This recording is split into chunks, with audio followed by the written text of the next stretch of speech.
Hey Earthlings, so last week I went on Chris and Jack's podcast called The Wedding Coaches Podcast, and I'm talking about creating videos for your business and how I'm learning and what I've been doing for the last 2 months with video and stuff. So if you want to have a look, that's going to play now. Enjoy. If it's not something you're interested in and you just want to support the channel, just leave it playing, you know? I don't care.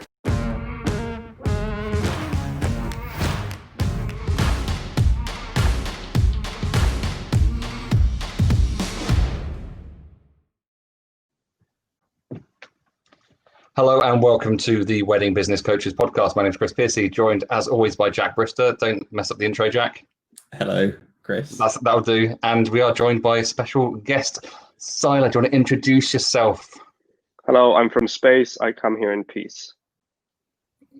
Awesome. It's a non-awkward start to the podcast for once. Well yeah, done. Of course, yeah. Well, I thought I would replace Jack's awkwardness from last time and make him feel better, you know? Yeah, it's the thing is that Jack can't do intros, but he's the one that has to click the button that says we go live, and then he panics and then says the wrong podcast name or something or other. So yeah. Now there's a very good reason that we have Sylar on today is because we are talking, if you've noticed in the scrolly bar, if you're watching live, probably not, or if you're listening, you won't be able to see that. But we are talking all about video content, and Sylar is taking YouTube, I wouldn't say by storm, but there's definitely a strong breeze. It's a breeze, yeah. Sylar has taken it upon himself to take, because he's a wedding magician and a very busy one at that, and a very good one too. But obviously, with everything shut down, it's important for him to obviously still have a presence and still have an income and things like that. So he took it upon himself to build himself a YouTube presence and try and get some income from it. And he's learned a lot of stuff along the way. We've been watching his journey closely. Well, I haven't. I've only watched the ones where he's mentioned my name. Yeah, that's fine. I'll take the 2 views. I've just gone full sociopath and done the same thing, to be perfectly honest. So there we go. But he has a lot to say on the matter. We've got a lot to ask. If you have any questions and you're watching live, then please do put something in the comments and we will answer any questions. But so I've kind of perhaps said it already, but yeah, what made you decide to go in down the YouTube route of things? Well, for a while, like just before the whole thing happened, I started doing a few YouTube videos, and I've been wanting for a long time to just do videos while I work, kind of thing. I like that idea, especially because we work in fun environments. If you do different weddings, different corporate events, the venues will look different, and it's fun to show what you do. Like, why not show what you do at your job if your job is fun? And people love seeing magic, they love seeing reactions. So I thought it would be interesting to start doing that. And since the virus happened, I kind of tried to push YouTube more, because I realized if I started this 2-3 years ago and I had income from YouTube, now I would have been fine, right? Because I could have done more videos than usual and get more income because I wouldn't be doing gigs. But obviously I'm not monetized yet, but I'm working towards that. So that's the goal for you, is kind of a base to show your work, but also you're looking for a passive income stream as well. Yeah, basically, yeah. Yeah, well, yeah, I think I enjoy doing it, so I think it's fine for me for now, as it is not being paid for it. That's what I mean. Yeah, I completely agree with you on the kind of behind the scenes thing, and I think that it's something that I said in a blog that I wrote right at the start of lockdown starting, is that it's the perfect opportunity to do that sort of thing if you have the time and the motivation to do so. Because I think that there's a growing trend where people don't necessarily want to see all the amazing flashy stuff that's kind of in front of the camera. You have full shows which are behind the scenes of whatever, or you have full YouTube videos which don't, if you take a really successful channel like Dude Perfect, that it's not just the do you guys know Dude Perfect? Never heard of it before. I don't subscribe to him, but I know some of his videos. Yeah, so Dude Perfect is a group of 5 guys who just do the most ridiculous trick shots with any number of different sports equipment. They've got they've got a full warehouse set up with, and they get sponsored to do things, and they've got however millions of subscribers. But they have the trick shot videos, obviously, but some of the other really popular videos are the ones saying, well, how did we set this up? Look at all the times that it took to get this one incredible shot. Look at how many takes. So it's actually taking, going behind the scenes of that is actually quite an interesting thing, I think, for audiences. So, one of the things I said, like in that blog, was, take people behind the scenes. Yeah, you're a makeup artist. Show people what a rose blush eye tint looks like. Those aren't real words, but I nearly said everything something. we do is normal, but like people don't know what we do and they're interested in it. Yeah, I mean, absolutely. some of them will be. That's the point, I guess.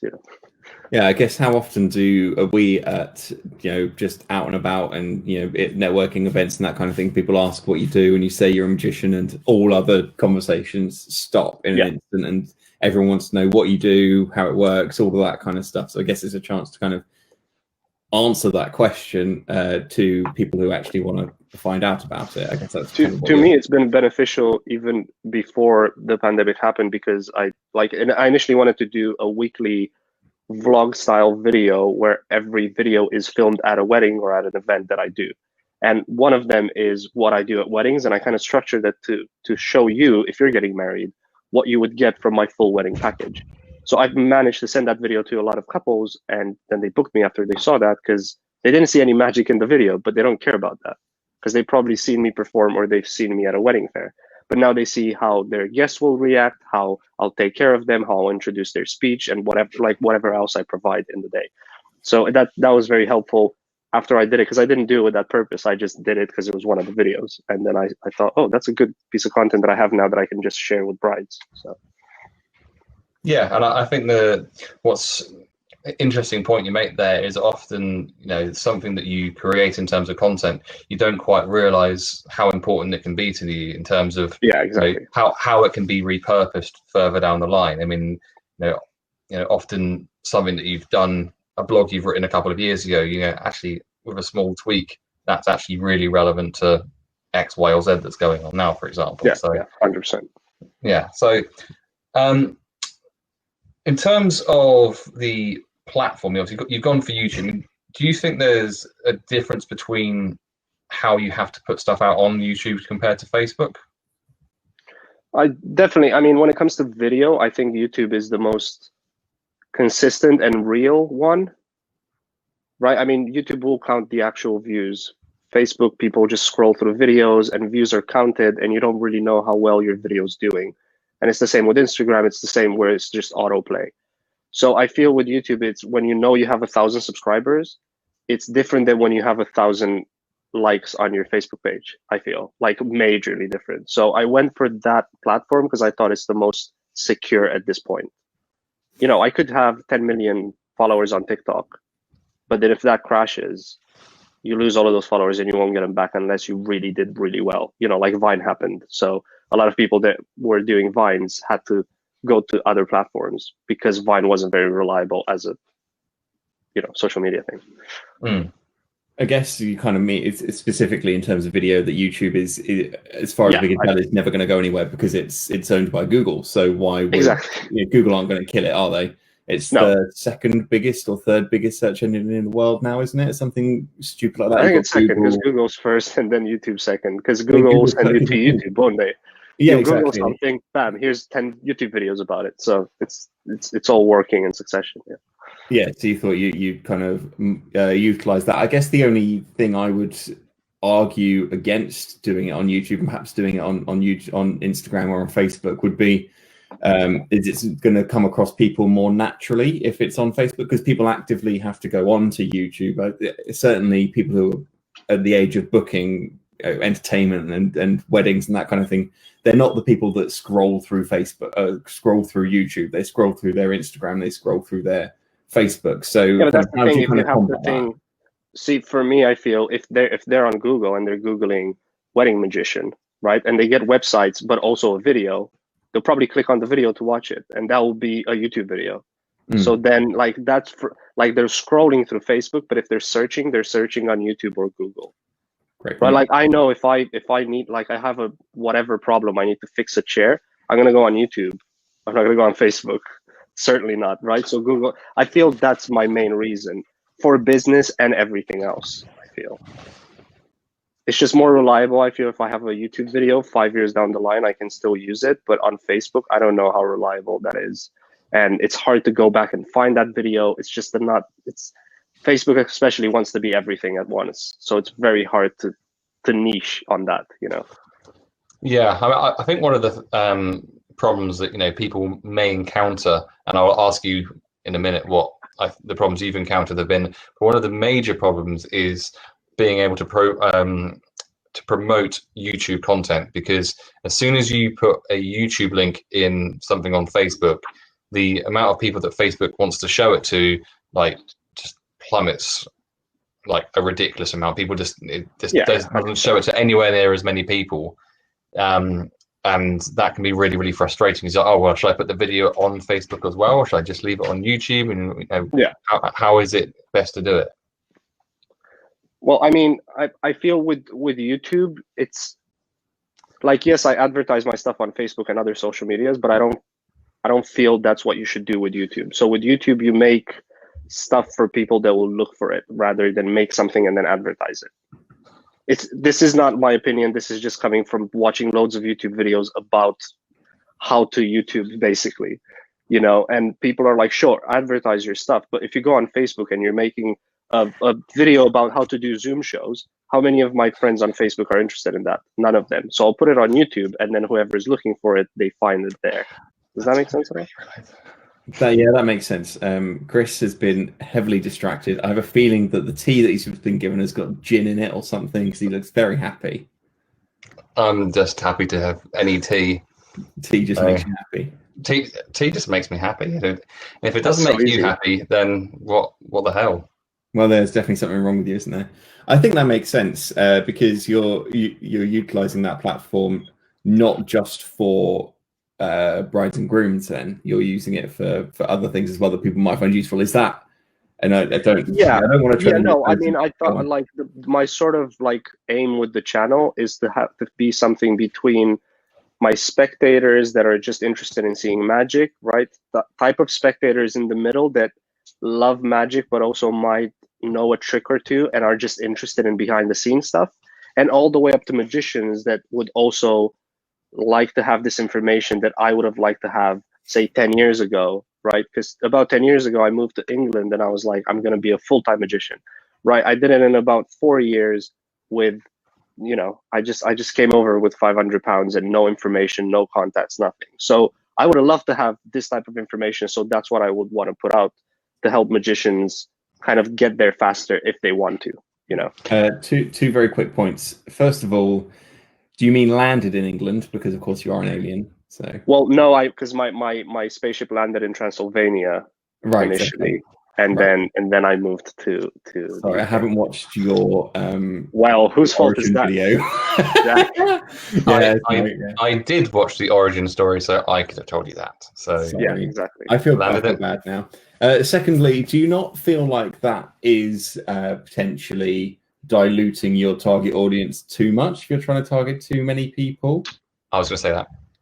No, I don't think. And I feel this is coming from, again, watching a lot of YouTubers that will they do videos on, say, cooking, right, where they just cook and they're in a restaurant or in their own restaurant and they're making food, and you just watch that because you love food. But then they'll have another video where they teach you how to make that from scratch, right? So I feel that the audience is still from amateur hobbyist magicians to people that enjoy magic. I don't feel that's too big of an audience. I don't feel that range is too big. Yeah, it's not too niche, but it's not too big either, Yeah. So again, I'm still testing stuff. I'm building my audience. With 700 subscribers, I don't really know what they want yet. So it's about doing videos, seeing what works, what people would want to see from me, and then kind of adapting. But that's kind of where my head is now. That's the first thing you said that I'm kind of disagreeing with. Go on. Well, I feel like when you're putting, if you're gonna dive into, and this is you, as in not you specifically, you, but everyone. But if you're gonna dive into doing something like building a large YouTube presence, large Instagram presence, large Facebook following, whatever, I think one of the most important things is to be making sure that you're putting out the content that you want to be putting out. Because if you say, oh, I've only got 700 subscribers, I don't know what they want yet. Well, clearly they subscribe to you, so they want what you're putting Okay, out. I think you misunderstood that, but by what I mean is those 700 subscribers. So I like making videos for what I said, this particular niche, right? There's a lot of videos in that niche. I meant what they want in that niche. So for example, I could make 3 videos of me at weddings, but maybe my subscribers want to see me at a trade show, right? So then, like, it's still the type of video I want to make. I'm just going at a trade. So I see what you mean, but I didn't mean that. Like, I'm not gonna go, oh, we want you to make burgers now. Oh, okay, I gotta go make burgers because that's what my subscribers want. So that's not what I meant. Yeah, I would love to see you make a burger. Yeah, I'm an amazing cook. I don't want to brag, but I'm pretty good. That's a video request right there. No, just to follow up, just to finish off that point, even though Sylar has shot that down for himself personally, is that you should always be trying to make content that you enjoy making. Because if if you get to a position where you're having to make 1 video a day to keep up with demand, and because that's what level you're at, if you resent making that content, then you're putting yourself putting yourself in a horrible situation where it might feel like you're getting good money for not very much, but if you're not enjoying it, then especially now, like, I'm not going to make money for probably another year at least unless I really push it, right? So it's very much like when we started doing magic, if you guys remember. That's how it is. There's no pressure for anything for me. So I know obviously it is, if I want to do it properly, I have to also treat it as a business, but I'm not on it business wise as much as I am with magic, just because I don't want to take that away from me yet, the pleasure of making the videos, So I'm still trying to promote it and do my best. And I have a few plans to kind of just do that properly. But yeah, I'm really having fun and I'm enjoying it, and I'm having more ideas, and constantly I want to do stuff, which is great. I feel sorry. I was very quickly just going to say something before Chris came in there. Sorry, Chris. But the only reason I'm kind of mentioning this is because it was on a podcast I was listening to today, Louis Theroux's podcast, which he's released since being in lockdown. He interviewed KSI, who is, some people may have heard of him. He's got 20 million subscribers on YouTube, something like that. So quite a few people. And he said he listened to his subscribers too much, which I guess is what you're saying you're not going to do. Yeah, he listened to them too much, and he ended up going down the route where he wasn't himself, and he felt very uncomfortable doing the things he was doing. Logan Paul. I'm just sharing this on our pages now. Yeah, it's just mental. It's like if you listen too much to that audience, they can drag you into a very bad place. Yeah, exactly. Because most of the time, the most vocal audience is not the majority. So then you're just ruining it for everybody else. That makes sense. Go on, Chris. You can now come in with your thing. I've forgotten it now. Oh, okay. Well, we'll just sit here awkwardly for a minute then. No, genuinely, it has slipped my mind. Okay. So, what kind of challenges have you come up against in growing your channel up to this point, Sylar? I think, I don't know. I'm not sure it's a challenge because it feels different than other platforms. Like, YouTube likes it if you interact with your audience, and not only that, with YouTube, the more interaction you have, the more people stay. If you click the like button or the follow button on Instagram or Facebook, they'll be there for a while until they unsubscribe, unless you do something really annoying or bad or stuff, right? But with YouTube, like for me personally, I'll scroll through my timeline, and if I get annoyed with videos from a channel that I like one of their videos 1 in 10, then I'll just unsubscribe. So I think the hardest thing is constantly doing that thing that you're not used to, like constantly trying to talk to people and answering everything, just because that's what you want to do, right? You want to build a little community, and then they'll help you grow. So that's the hardest thing at the beginning now, is just trying to get those people in and talking to them and keeping them interested, and it's keeping up with that. I think that's the hardest thing for me. I don't want to throw you under the bus, Sylar, but I think also something that you struggle with sometimes is coming up with content. What you mean? I did like 6 days worth of nonsense. All right. Would you say that is a bit of a struggle? Is it becoming easier now you're doing it more regularly? You're kind of getting an idea as to what people want to see a bit more. It's becoming easier to do, or are you still at that point where it definitely is becoming easier? Because I think it's not necessarily what people want to do. It's kind of like I'm starting to get ideas of what I want to do. Like, oh, it'd be cool if we do that or whatever. Like, I had an idea for a magic video. Do any of you watch Mythic Quest at all? No. Anyway, very briefly, they have a Zoom episode, right, because of lockdown. And what they do is they do one of those traps where a thing activates another thing, like the domino effect. So Okay, it goes from screen to screen until it just drops at the end for the last screen and somebody takes a crisp. So I thought it'd be very cool to have a few magicians, and you have a magician in the middle, and they make stuff vanish and appear for him so he can go and do his show or something like that. So now I'm constantly, like, how you constantly think of either magic tricks or like, how can I make my business better? Like, both your brains are probably constantly on that, right? Like on those two ideas, like how do I come up with stuff? If not, Chris, they should be, okay? Because I'm constantly thinking of my magic, my business, but now there's a third thing. Now everything that I see, if I watch a movie or anything, I can be like, could that be a magic trick? Could that help my business? Could I make a video about it? So everything is could be a video now, No, that does make a lot of sense. And the more ideas you put down, the more you have as well. That's the thing. The more you write down, the more. Like when I started the 50 thing, I never thought I would actually finish it because I only had like 7 ideas and they're all stupid. They're still all stupid, but I did them. So I learned a lot and it's great. So, and now I have those 50 videos to just show, I guess, For those people who don't know what that 50 thing was, do you want to just quickly explain what that is? Yeah, I did during, like, once lockdown happened, I said, because I haven't done a video for like 2 months at that point. I said, I'm going to do a video every day just to get better at all of this. So I can, when I go back to weekly, I can have better content really. So then I did a video every day during lockdown for 50 days. Do you know what my favorite of your videos is? Is the one you suggested? No, it was the one with it wasn't even an official one. It was the one with the goose. And I haven't uploaded that because I'm waiting on Steve to do me a really nice animated thumbnail with me and a goose kind of fighting, and then so I can I'll just put that on just as a 50-second clip of me arguing with the goose. It's amazing. Yeah, it genuinely filled me with joy. Now, something I was going to mention, and I think that there are 2 things. Actually, I'm going to cover them one by one. So, Jack, remind me of the second one, even though you don't know what it is, if I fail to move on to it. What I think the biggest thing that stops wedding suppliers, or anyone for that matter, putting out video content, particularly of themselves, is feeling comfortable in front of the camera. Now, is that something that you struggled with yourself? Was it something you just went, I'm just going to do it? Or, and what's your kind of thoughts on that? I'd say a lockdown really helps because the first month you just walk around the street filming and there's nobody around. So it feels very great. Then once people started to come out, I did feel a bit like weird, I guess. But I think everybody has this problem, but I think you kind of have to plow through it and just do it.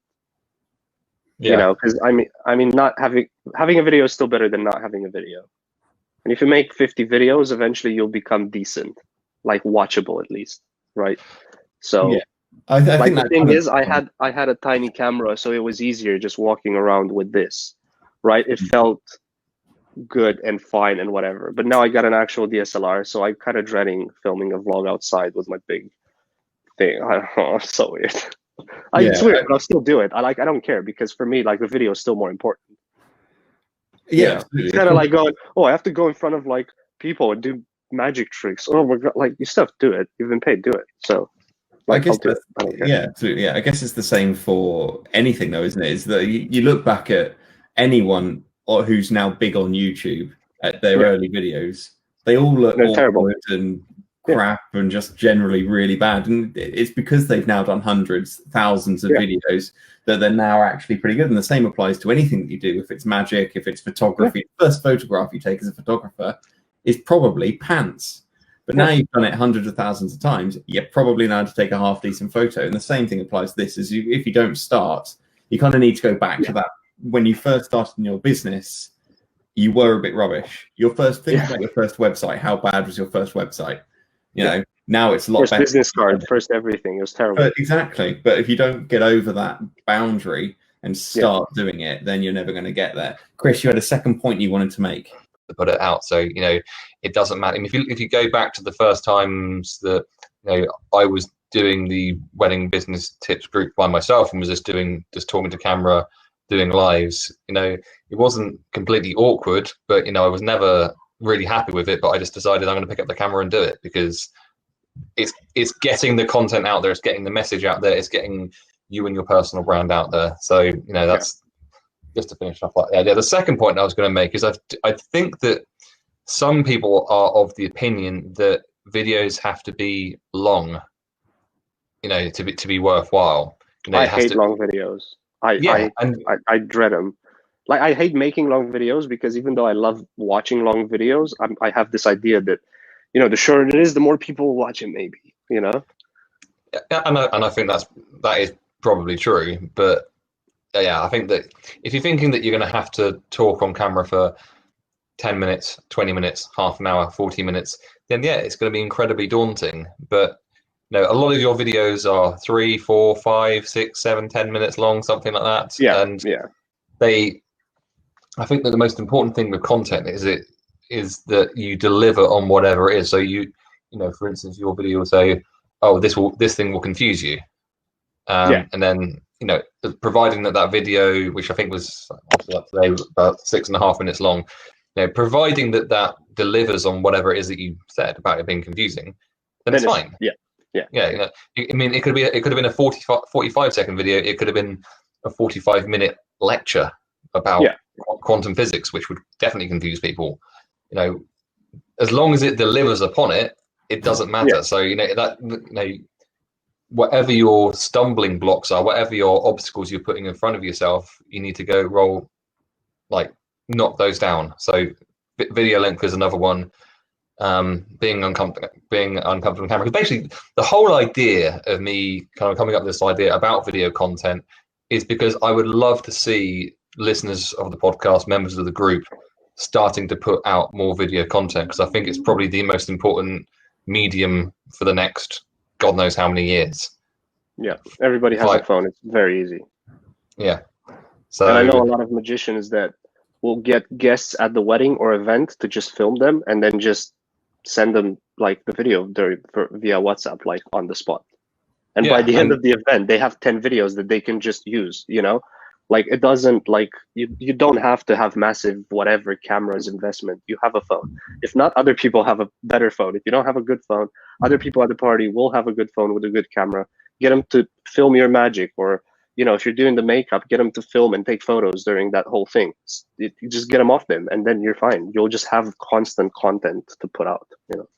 Yeah, I mean, that's a really good point. I was just going to absolutely make myself, regardless of what sector of the wedding industry you're in, there's going to be someone around you who can go, can you just film me doing makeup for a minute and a half? Can you film me doing some whatever? Or you can do a time lapse whilst you're making a cake, or whilst you're creating your stationery, or whatever it might be. You know, yeah, it might not be the most riveting content in the world, but not everything that you put out has to be like absolutely groundbreaking. It just has to be interesting. We know that people mostly will shop on you, the person, right? Yeah. So I mean, if they're looking for 5 makeup people and one of them has a video where it just shows her doing makeup and talking to the bride, and it makes them feel comfortable with that person, they book that person instantly, right? Because you don't know those other 4 people. Like, at least a video of me at a wedding, you'll see me interact with guests. You'll see how I am with a bride and a groom. You'll see how I dress and how I walk around and what I do. Like, at least they get an idea of your personality, your character, and then, you know, chances are higher that they will want to book you or subscribe to your channel. Exactly. I guess it gives them a chance to really know, as you said, really know you, I guess, because when they book a wedding supplier, they've never booked a makeup artist, but the chances are they've never booked a makeup artist before. They've never booked a photographer before. They've never booked a magician before. They've never booked any of these things before on the whole. So they have no idea what distinguishes one from another. So I guess by putting your stuff on YouTube, you're going, this is what makes me different. I am what makes me different. Look at me. This is what I do. If you like it, great. If not, that's also cool, you know? Yeah, exactly. Like, in a way, especially nowadays, I feel that type of raw footage is better than a flashy show reel, because it just screams of production that you paid a lot of money for it to make you look good. So that's not very realistic. Like, it's a cool looking video, but I'm not sure how realistic it comes across to a bride. I don't know. Yeah, well, I mean, sorry, just quickly. Jason's just commented. Jason has said that he did his first live cooking show the other day, which is amazing. He said it was a bit of a nightmare because the quality was really bad. But I think the key thing is that you went and did it, didn't you? That's the thing. He did it. I mean, like, I can recommend him go on a couple of Airbnb cooking courses and seeing what those guys are doing, because they're making a lot of money. So just learn from those guys and adapt. But I mean, it was bad, but you probably enjoyed it and had fun, and probably also your guests, hopefully. And you learned something, I imagine, as well. You'll learn what to do for next time, when you do another one. But the key thing is that you did the first one. That's the hardest thing, isn't it? Is doing that first one and getting over that stumbling block. So congratulations for doing it, Jason. I was on some level expecting Jason to say thanks, but obviously he's not here. Oh no, he's out. He just left the comment and left. That's it. He's just that one comment gone. He's got other things to do now. I don't care about the answer. I just wanted to tell you how bad it was. Right? He said he loved it, but the stream quality was bad. He now needs to. He thinks he might pre-film it and then send it out live. Yeah, I mean, Jason was mentioning this on the Wedding Business Tips group before, and I think I commented at the time about whether it's necessary for it to be live or not. I mean, if it's something you're just starting up, do what's going to be the easiest way of getting the best quality product out there. You don't need to go and dive in and you were on about buying a graphics card or something like that. And that's another big mistake. Like I said with the equipment, doesn't seem necessary. To even do YouTube, you don't they've been movies made on iPhones that won awards. You don't need anything amazing right now. Just get a basic thing and go do it. Just get. I think the thing is get 20 videos out. Just get content out there. Just plow it. Just put it out there, because that's the other thing I love about YouTube. Even though I'm making videos now for 700 subscribers, if I have 2,000 subscribers, some of them might go and check out all of these videos that I've made now. So they'll still bring me views, and they'll still bring me potentially money for years to come. So it doesn't feel like, oh, I've done a thing, and I think that's why I love making the videos, because we'll learn some magic, we'll go do it at an event, but there's no it's gone, it's not there to sort of remember. But like these videos, I've made it now, it's there forever. I can go and watch it, and it's a piece of content that I can share over and over and over again, rather than do that trick over and over and over. So I think another of the stumbling blocks that I think that people might have is the belief that things have to be scripted down to the team. And do you script your videos at all? Do you have a framework, or do you go? I've seen his videos. I've seen his videos. He does not. Shut up! I listen to your podcasts. I have like a loose sort of title card of stuff that I want to talk about generally.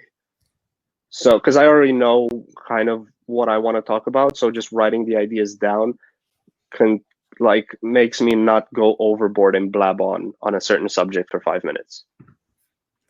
I think easily done. Yeah, I think one of the beauties of video that we haven't really touched on yet, that really I just suddenly thought of when Jason mentioned it, is that if you think the video is not very good, you can do it again. Like you can't do that with live, and that live is a slightly different thing. Like this is obviously recorded live, so we can't go. We can't go back and edit this. But your videos, I imagine, certainly early on, how many times did you have to film them before you actually got something that you thought that looks all right? I had to take several takes, because I think the main problem that I had at the beginning, because basically I would film, go and edit, and have to refilm. I didn't have that sort of break, so I'd mess up. I'd say, "Hey guys, welcome to whatever." "Hey guys, welcome to whatever." So then, like, that cut would be too instant. I wouldn't even have time to cut the video because I was too quick. I wouldn't make breaks, so I'd have to just go back and do it. I learned a lot by just doing it, and honestly, using YouTube to learn a lot. Like I've learned a lot by doing it and by watching a lot of videos. Like I just got a new camera and new software to edit. So I've been watching so many videos for the past 3 days, but now I know so much more. It blows my mind what I can do now. So I'm excited again, to film more and do more stuff. Yeah, and just on the kind of on the note of whether things need to be refilmed or not, don't know if any of you listening have listened to the Wedding Business Coaches mini pods, which is basically me normally reading out a blog that I've written about a particular subject, just so that rather than sitting there and having to read through it, you can just listen to it on the go or whatever, just plugging my own podcast as you're listening to it. So there you go. But when I first started doing them, I was be really like, oh, I need to make sure that I pronounce all of these words absolutely spot on and don't stutter and don't stumble. And, you know, a blog that should take me 10 minutes to record, I find myself 45 minutes later going, oh God, I didn't say that right. And now I just get the blog open, get my phone, got a voice recorder on my phone, and I'm just it's there. That's all. Content is first. Content is first, audio second, videos third for me. I feel that, even if the audio and video is terrible, but the content is really helpful or whatever, like I'll go, I'll watch that because it helps me. Yeah, I mean, if I'm talking for 10 minutes about a particular subject, I just recorded the one earlier in the week about, earlier in the week about ranking better on Google. So that's ready to listen to now. I mean, like, there's no point in me going and wasting another 10 minutes of my time recording the blog just because I stumbled over a word and had to go up and then say the words again, because it doesn't take anything away, and it adds a sense of something being a bit more genuine rather than being too crisp. It's not like when I recorded my wedding planning book as an audio book. That was a different story because it's a more valuable product. Your Audible credit, what am I going to spend my precious Audible credit on? It had to be of standard. But when it's a casual podcast for people to get a bit of information and it's 10 minutes long, a couple of fumbles and words. To have both. That's the thing, isn't it? Yeah, it's fine to have both. There's so many TV shows that have spent millions of dollars on making them, and they have podcasts where they talk about the particular episode. That podcast probably the cheapest thing they make, right? But people go and listen to it, the same thing, because it doesn't matter. Like, the content's the most important. It's a podcast about that show I love, and it's the actors in it talking about the show. It would not matter how bad it would be. You'd still listen to it because you're a fan, So again, it comes down to good content, I guess.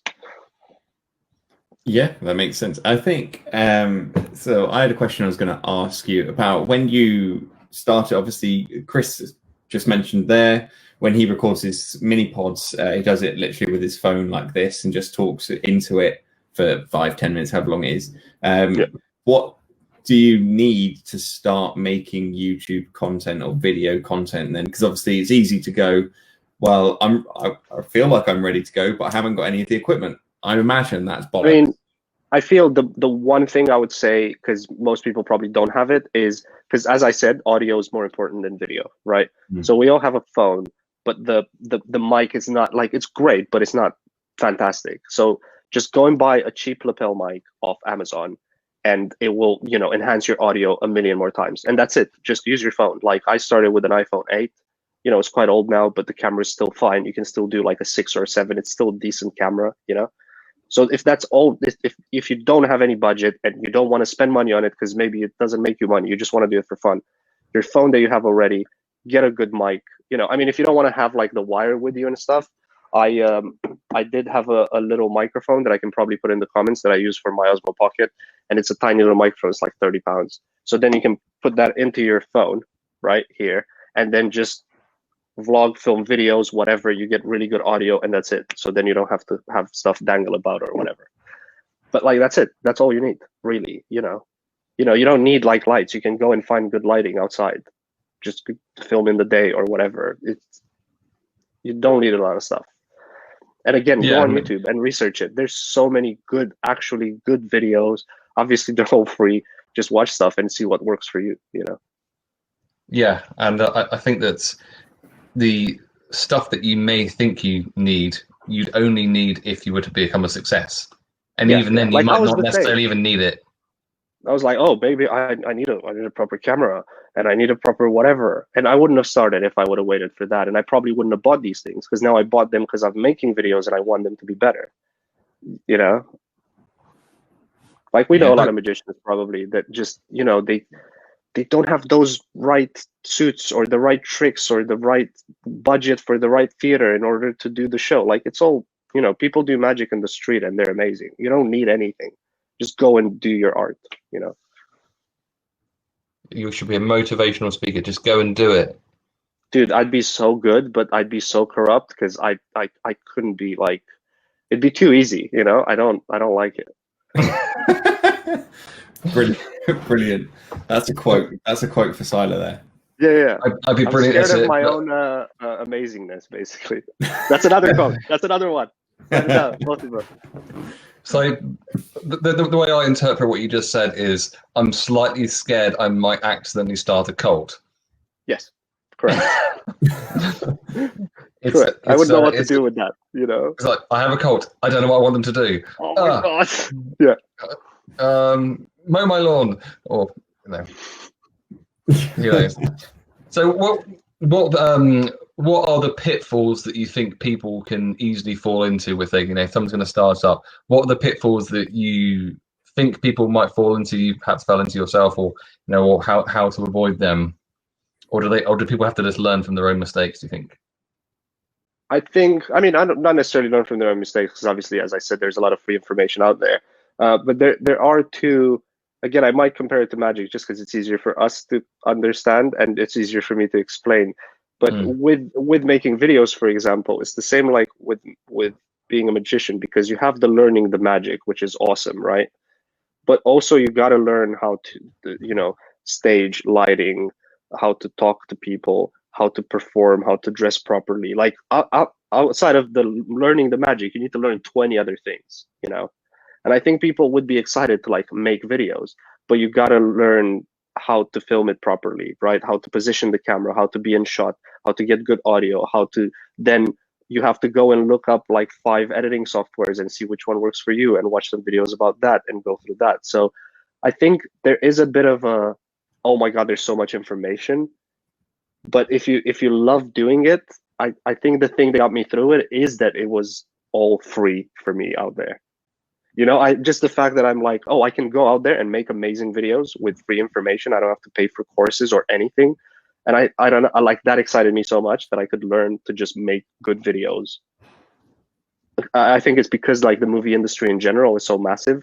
I was like, that's amazing to me that I could potentially do this in a few months if I just work on it a lot.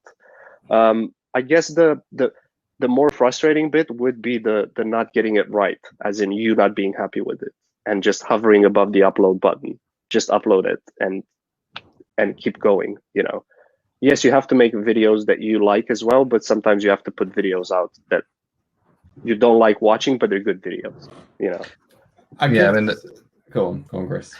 Just a very quick quote from Gary V, which was, if you're asking yourself whether you should upload it, the answer is yes. Yeah.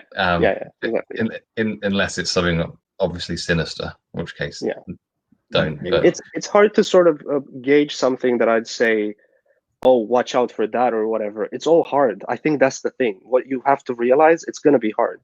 Like, this is not easy for me, but it doesn't feel hard because I love it, right? Like, nobody's paying me to do this. Nobody's paying for these cameras. They are technically an investment for magic, but I don't need them, right? So this is for me very fun and exciting, and it feels like a fun project that I can do on the side while I have magic as my main thing that brings me money and stuff, Sure. That makes sense. I guess one of the things I'm just trying to think, if I was to be kind of hovering over that upload button, thinking about, am I ready to put this into the world or not? I guess one of the things that I would be scared of is, you hear all the time of online bullying, and you hear this, people are going to write nasty things in the comments and all that kind of stuff. That's I guess irrelevant, when you're irrelevant, I guess when you're first starting out, in the nicest possible way, people aren't watching the videos. It's your friends, your family who are watching, people exactly. who are supportive of you, who are watching those videos. Is that right? So you are only seeing positive stuff. By the time you start getting haters and people who don't like you, you're at the point where you really couldn't give a toss. I imagine on the whole. Like, the thing is, I don't care with magic, so I don't think I'd care, because I feel, for me personally, like, hate in general comes from, like, the majority of the time. Yeah, sure, there's people that you can convert with anything, right? But the majority of the time, they are people that would never, they would never buy a ticket to your show. They'd never watch a video or an ad to make you money. They would never actively help you or your career in any way, right? So why would I give them any time of day? And especially with YouTube, you can literally pick words that you want to not appear. So if somebody types in that word, that comment won't appear, and it's like I can block people. I don't like. For me, I don't like. I am generally very positive, and I'll just shoo them out. You know, like I'll try and have a conversation, and if you're just annoying, but I don't care. You know. Yeah, I think that if you don't like it, don't watch it. There's so much content on YouTube. Like I don't even remember what's being uploaded every minute, but it's amazing if you look that up. It's so much content. If you don't like it, just go watch something you like. Leave me alone. I don't care.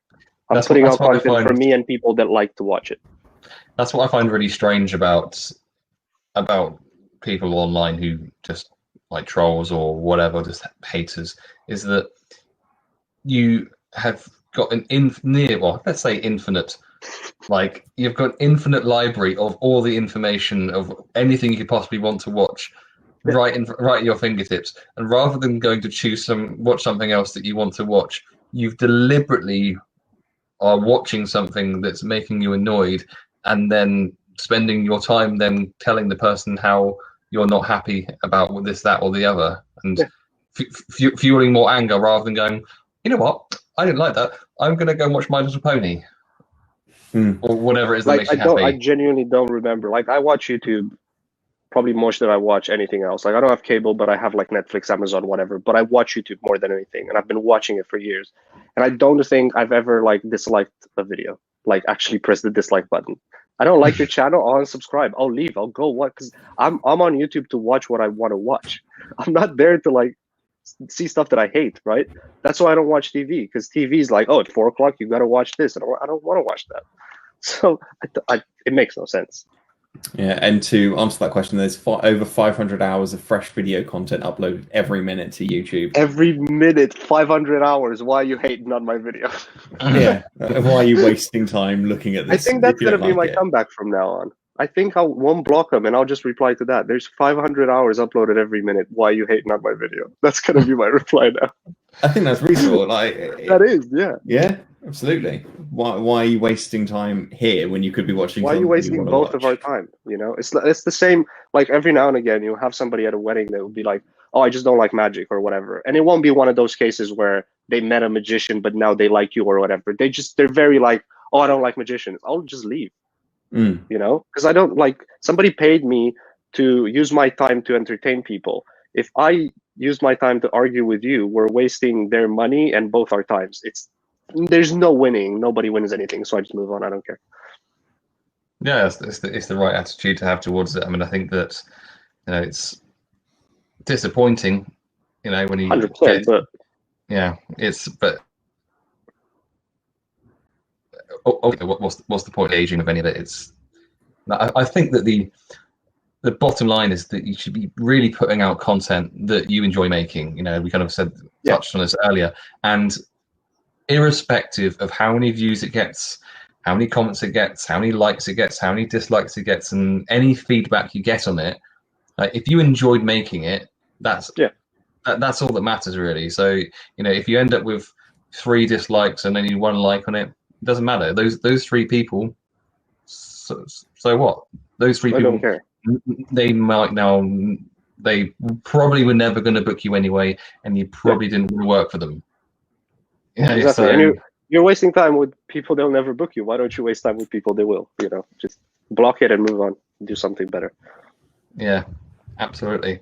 Have we got any comments or questions, Jack? Nothing else has come through that I can see at the moment. Let me just check the actual feed as well, because I don't want to miss out on that. But I don't believe anything else has come through. No, we're all good at the moment.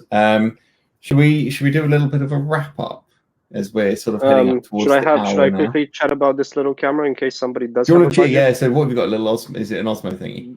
Yeah. So it's an Osmo Pocket. It's called. Obviously, I don't know. I know you guys know about it, but if people don't know, it's a 3-axis gimbal. So it will. Like this is, I got this basically so I can give it to a spectator, right? And then what you can do is focus it on a spectator's face. Then you perform to that spectator, and the camera follows like that person. So if they run away and react, the camera will follow them. So if I give this to a granny, you know, I won't get the footage all over the place. It will be very, very stable. So this is something like I paid £200 for this on eBay with the microphone, £30, so £230. And you just give this to a spectator. They hold it like that. They follow you or they don't. The camera follows you automatically anyway. And then you can plug this straight into your phone. It works with any phone. It has like a little thing here. You plug it into your phone, you get the footage, you edit it, and then you can upload it straight away on your socials. You know, you don't even need to do like a video. Just get like 15 seconds of react. Like that's what I used to do. Like I'd get into my car, get like some reactions on and upload 15 seconds to my stories. That's it. And it would be like a fresh piece of content. I'm just at that wedding. Look at a bride react to magic, you know? Yeah. And it's that simple. And like because I you think said that's earlier, the thing with cameras. You know, you have a camera, it costs loads of money. You have to take the card out, put it in a laptop, do everything on the laptop. Like it's a lot of work for people that they're not used to it. If you just like are like me on your phone, that's brilliant, you know. And what can you just for those people who don't know, who haven't heard of what Osmo is, can you just spell it so that people can find it online? Yeah, it's DJI, so DJI Osmo OSMO Pocket. But if you Google DJI, it'll get you straight to the website. And they mostly do drones and stuff. That's pretty much what this is. It's the head of a drone that they put on just the body. So now it's a little camera. And yeah, I've had this for, I don't know, under a year, I'd say. But I've been taking it with me to weddings, and I'll just put it somewhere in the corner and I'll let it do a time lapse because it has a lot of things that can do. So then I just have a time lapse of me moving from table to table or something. Like there's so many creative things you can do just, you know, without spending loads of time and money, because this doesn't take long. You don't have to heavily edit it. Just do it, put it out there, you know. Yeah, and like and as you already said, you could do all of that even without the gimbal anyway. You can just you can just create content on your phone. Yeah, you know, you get to a table, you do the first thing, you know, again for magicians, you do your first thing, and then you go, hey, can some of you take your phones out and just film this for my social media? They'll film a trick that you know works for social media. You know, you levitate something or whatever.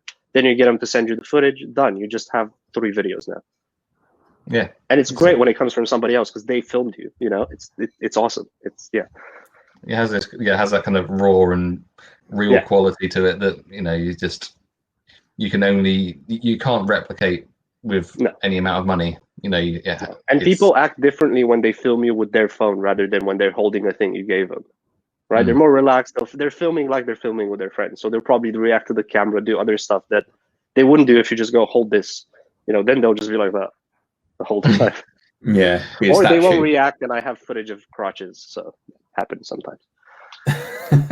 Happy days. Hey, my magic is so interesting that they forget about the camera. What? That's great. That's a compliment. I'll take it. Yeah, take it that way, definitely. Take it, yeah. So if people want to find out more about, you know, you and your YouTube channel, if they've listened to the last 53 minutes of this and thought, you know what, I could listen to some more of that alien. Yeah, I want more of that. Yeah. Yeah. Well, I'm Sylar Magic everywhere. SYLAR Magic in one word on literally everything: Facebook, Instagram, Twitter, YouTube, all of that stuff. So subscribe, follow if you want. You don't have to. I'm not your dad.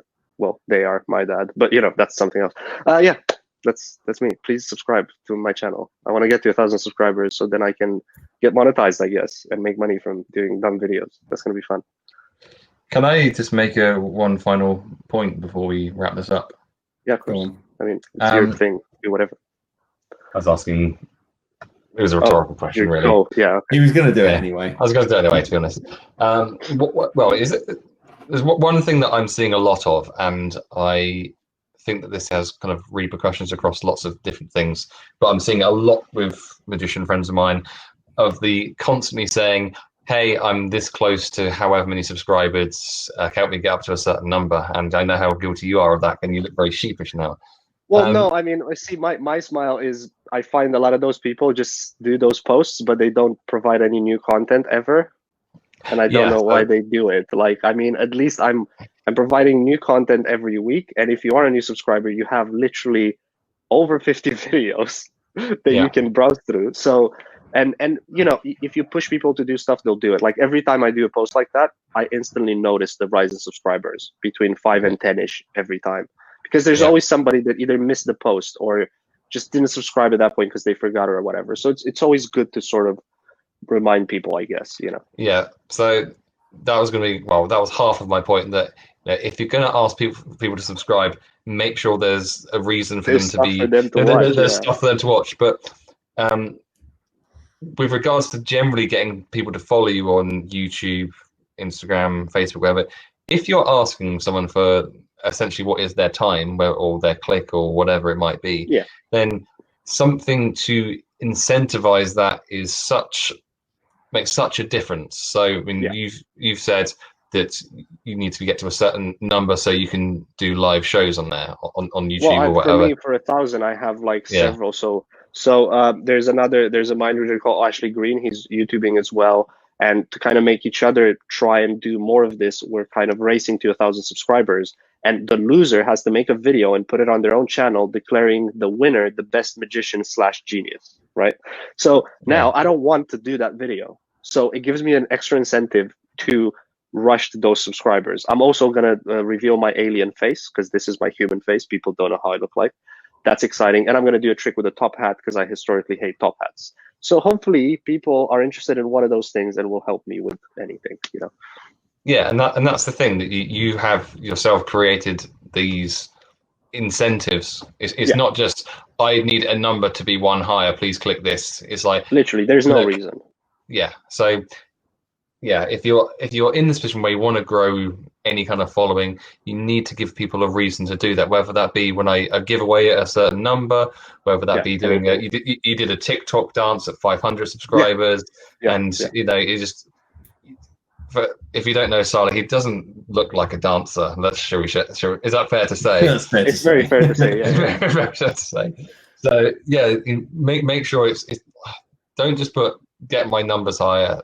Like, if you are going to say just get my numbers higher, for God's sake, make sure there's actually something for them to go and give discover. Them something. I mean, even when I have nothing, because Jack knows, because he's interacting with my Instagram stories. It's sometimes I'll just do something silly like, oh, go check out my new video, otherwise I'll make all your money disappear or something.